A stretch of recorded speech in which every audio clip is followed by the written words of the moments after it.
Lugia V-Star is out right now, and there is a mad scramble to try and find the most optimal way to play Lugia V-Star. Are you playing just Lugia straight up? Are you playing with the Eviltal, Raikou, and Charizard? Do you put Stoutland in the mix?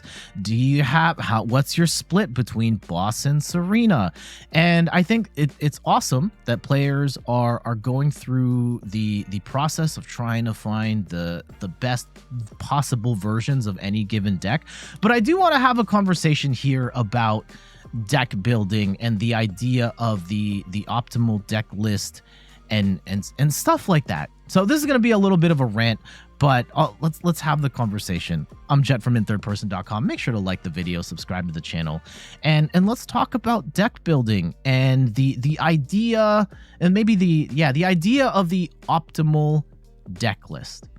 I think that players can get hung up on this idea of a deck list being perfect. This is the perfect Lugia list, the perfect Mew list, and so on and so forth. And I've seen, I'm not the most grizzled veteran in the Pokemon trading card game. I've only been around for just over a year. I play a lot of PTCGO. I have not played any IRL tournaments or even online tournaments. But in the process of playing the game and learning the game, I think we as a community, and especially for new players getting into this, you're hardcore enough that you went and found me on YouTube or on Twitch, and you're looking at lists from myself, from other YouTubers on Limitless, and seeing what people have built. I think that it's important to note that when someone has a list and you see a list, the list is not necessarily card for card. You have to follow it exact. There is no such thing as a optimal 60 card deck list, regardless of what it is. And I think part of it is like the Lugia talk, and part of it is like I was on my YouTube channel and I got a comment on one of my videos where someone was mad that I did not include this one particular card into my list. And look at, if you go on Limitless right now, look at the top 3 decks that ran that deck. They did not include that card. And I'm not saying that this person is wrong for suggesting that I should have had this card in, well, maybe not so much that, hey, this is an option. You can put this card in that gives you these benefits that your deck currently doesn't have. But they phrased it in such a way where it read like I was wrong for not including that one card. Right? I think there's levels to this. There's the skeleton for a deck, and we're all trying to build towards optimal. And I think there's also a level of like, what are you playing against, and how do you play the game, right? And the optimal, I think there's like a skeleton to every single deck, where here's the framework of the deck. Like obviously for Lugia V-Star at this point in time, Summoning Star doesn't really do anything unless you have Archeops on the board. So you really want to get the Archeops on the board. After that, it's kind of open, and you can kind of tweak these decks however you want to try and find the balance that fits your playstyle and fits the meta you're playing against. There's an example from earlier this year where an Arceus Duraludon deck won a regionals. It was Blissey in the finals, and I remember this specifically because after the tournament, all of the content creators that I was watching were like, they ran an unoptimal Arceus Duraludon list because it had Eldegoss V in it, right? Eldegoss V is, you put the Pokemon on the bench and you get to yeah, right.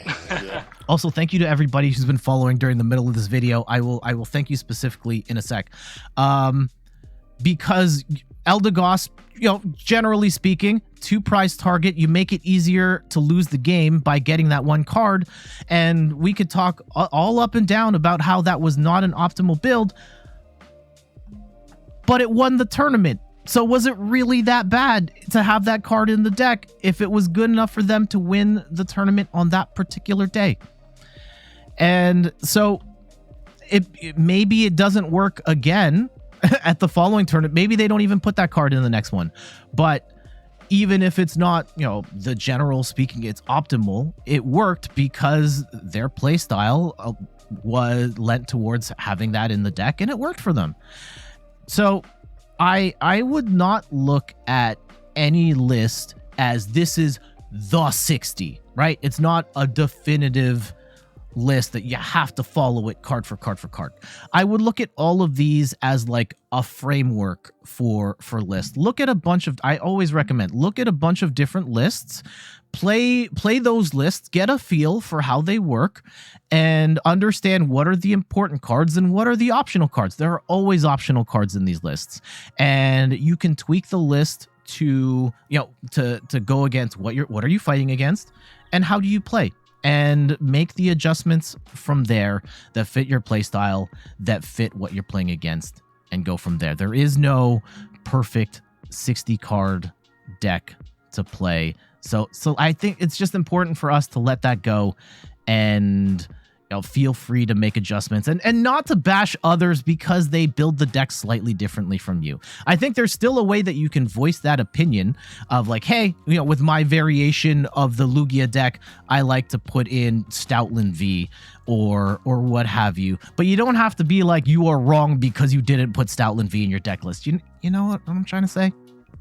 Anyway, that's going to be the end of my rant. And in short, there is no perfect 60 card optimal deck list. What is optimal is going to depend on how you play and what you're up against. And when you look at these deck lists from other creators, YouTubers, competitive players, look at them as just guidelines for how you could build the deck, and then feel free to make tweaks as you go. And even for decks that have won championships, the next time around, you'll almost always see that deck change because the player is different and because the meta is different. So just something to keep in mind. Anyways, thank you so much for watching this rant. I'll see you on the next one. Later.